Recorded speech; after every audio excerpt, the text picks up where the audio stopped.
Hi, my name is Mrs. Keglovits, or you can call me Mrs. K.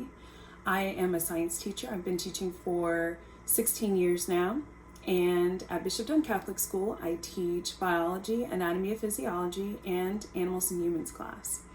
Today, I would like to explore with you the anatomy of a mushroom.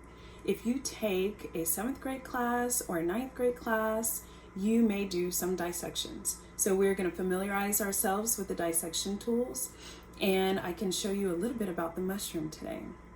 So first, I just wanted to say, this mushroom, guys, this white mushroom belongs to the phylum Basidiomycota, which also stands for club mushrooms.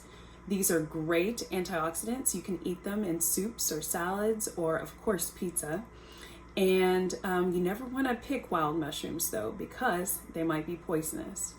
So in your dissection kits that you would get, let's just go over those real quick.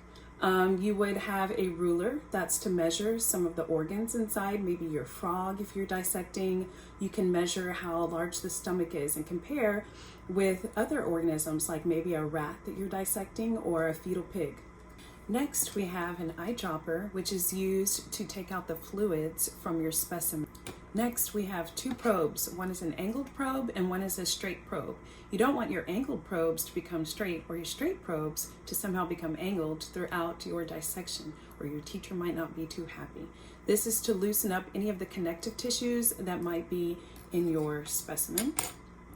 Next, we have some tweezers or forceps, which you would use to pick out the organs, maybe the kidney or the lungs or the heart.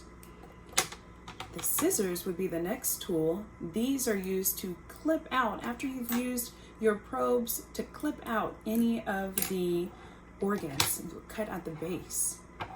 Lastly would be the scalpel. This is the same tool that is used by nurses and doctors in surgery, so it's very sharp. This is for tissues that are much tougher that you have to get through, and you want to be real careful not to hurt yourself on that. So back to our mushroom. The first thing I want to point out is the flakiness on the mushroom cap. These are called scales. Also, the bottom part of the mushroom, that would be called the stalk. Next, what I would ask students to do is use their probe to loosen up the tissues underneath the cap that are kind of connecting it to the stalk. After that, you would then just use your fingers to gently pull out the stalk. After that, students could just experiment with the cap, and they could peel off some of the layers of the mushroom. It's kind of fun to do. Very therapeutic too. You are going to see a whole nother world underneath your cap unfold. So underneath your cap are what's called gills. So these gills are not like fish gills, but they kind of look like it. And underneath the cap, tiny microscopic spores, which they actually can travel far in the atmosphere. They can be the cause for your allergies sometimes. And you can capture these spores. You can't see them, but you can capture these spores. If you put it face down on some paper and leave it overnight, it'll show the pattern that the spores left behind that come out of the gills. After that, I would allow students to use the scalpel just to take some practice in cutting as small and try and get as smallest piece of stalk you could find. Just keep on cutting carefully until you get smaller pieces. If you could just narrow it down even to the one strand, that would be great.